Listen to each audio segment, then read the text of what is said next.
Welcome back to NewsMakers. It's Politics Central this week. Our guests, National's Aaron Gilmore and Labour's Brendon Burns. Well, a wave of welfare reforms have been signalled by the government, and long-term beneficiaries face a kick in the pants, to quote the Prime Minister, which I thought might actually constitute an assault, but there you go.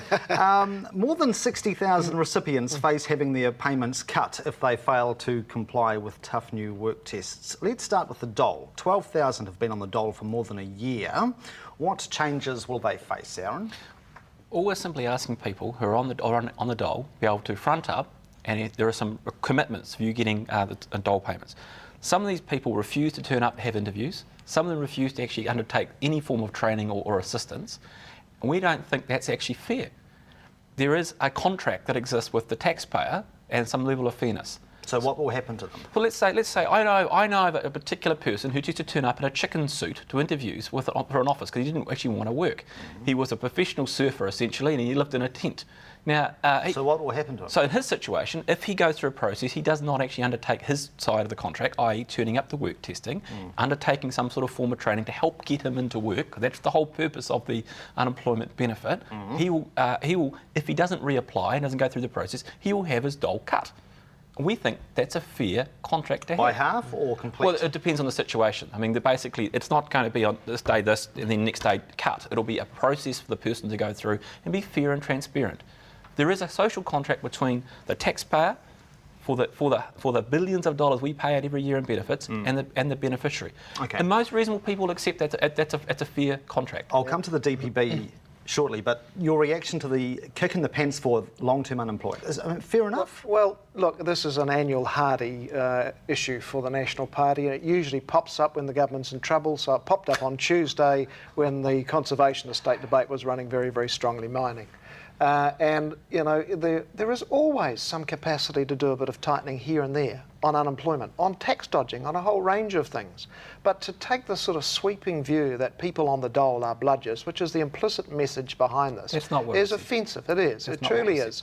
And you only need to look at the fact that earlier this year there were 150 jobs advertised at a South Auckland supermarket, 3,000 people queued for hours trying to find that jobs. The government launches this at a time when unemployment's at its highest rate in 10 years. In 10 years, people who desperately want to get jobs cannot get jobs. The economy is now rebounding. It'll take a long time for the economy to rebound from to the point... From the worst recession in 70 years. Where we get back to the sort of levels of unemployment we had 2 or 3 years ago. Unemployment's always the lag on any economic recovery. So we're going to see quite high levels of unemployment for quite some time yet, and that's before we talk about whether there's any further risks to the economy. As National promised at the last election, DPB recipients will be work tested once their youngest turns 6. We've got 43,000 DPB claimants in that boat at the moment. How are you going to stop them circumventing this requirement by simply having another child? Well, I don't think we're going to be doing what David Garrett proposed, at least, which is what some radical people have put forward. But one of the actual issues is again, we don't think it's suitable for those people who have the ability to do some work in the community, either through training or actual paid employment or even voluntary work, should sit at home and a little bit of time and effort, they can actually help them get back into the workforce. We're going to help them get a bit of training. We're going to give them a bit of a grant in terms of a bit of help to get back. You're cutting training. No. There's a $500 situation basically per year available for these people to be able to get some training, and I think that's a good step in the right direction. This is political posturing writ large. Can you stop somebody having a child? No. You can't physically stop someone having a child. But that's the way out of this, isn't it? Well, no, that's not quite as simple as that. I mean, when you actually look at it, one of the issues we've got is getting those people, particularly those ones who have skills, whose youngest child is 6, to get back into the workforce. Look, here's the fact. And a lot of them actually really are quite keen to be able to do that, and there's nothing wrong with that. It's, again, part of the social contract with the taxpayer. Right. Aaron talks about, you know, a bit of training. Well, in the city at the moment, cuts are taking place to training that is in place to help sole mums get back into work. Wasn't working. These are courses run by the YMCA, courses run at Kimahia Parents School.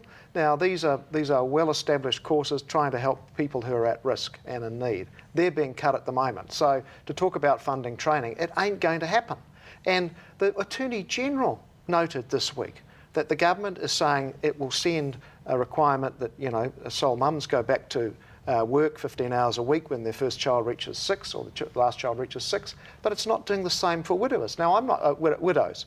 I'm not at all suggesting we should apply this to widows, but if the government is going to do this, how can it do it to one set of people who are in need and in receipt of benefits and not to another? Okay, what is the difference between a woman who has lost her husband through death, through tragedy, or a woman who has left her husband because he's been beating her? Now, that's the point that needs to be held to in terms of this government. They are using this as a political tool against a particular group of people, most of whom do a good job trying to raise children in difficult circumstances. Okay. Some of whom maybe not doing the right thing, but there are ways to attack that without using a blunt instrument. Aside from politics, do you personally agree that if you are a sole parent on the DPB and your youngest is turned 6, you should have a moral obligation to start thinking about self-sufficiency? That's right. Do you agree with that? Put in place some training, and those things are there, but they're being cut, as I've mentioned. Put in place,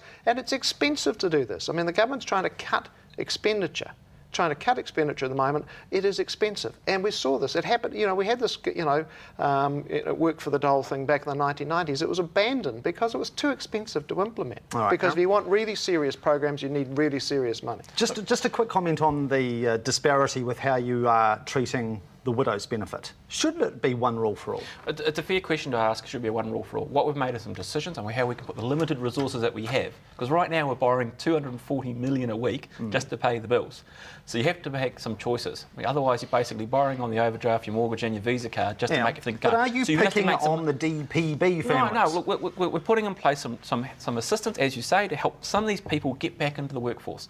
In terms of the wider welfare thing, we're putting up the ability for people to earn a bit more, from $80 to $100 a week under the abatement rules. I get people to come and say to me, why can't I earn a little bit more money? This will allow people to earn a little bit extra money in their back pocket and help them get back into the workforce. What's wrong with that? All right. Just one quick question about sickness beneficiaries. There was a story in the press a few months ago which outlined the thousands of sickness beneficiaries who are on that particular benefit because they have a drug or alcohol dependency. Should they be ordered as part and parcel of getting that benefit to undertake treatment?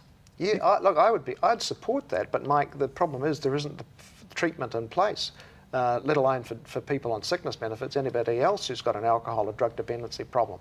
The few services that are there are underfunded and they're swamped. But we have dozens of providers in Christchurch. Yes, I know, and they've all got very, very full roles because this is a growing problem in our community, and there is not the support there for those who are in work sometimes, cannot get those kind of programs. Those that are available sometimes are expensive or they're very crowded. I don't actually agree with Brendon. There actually is something we do need a little bit more about. I mean, prisoners, I think it's something like half of prisoners have drug or alcohol dependency issues. And it's one of the issues is these people come out into the real world and they still have drug and alcohol problems. And we've actually put a bit extra money into that part to try and fix that, but there's never enough. No good politics in that one. Okay. We'll take a break then. Coming up, ECAN, should we save it? And what about saving whales? That's next.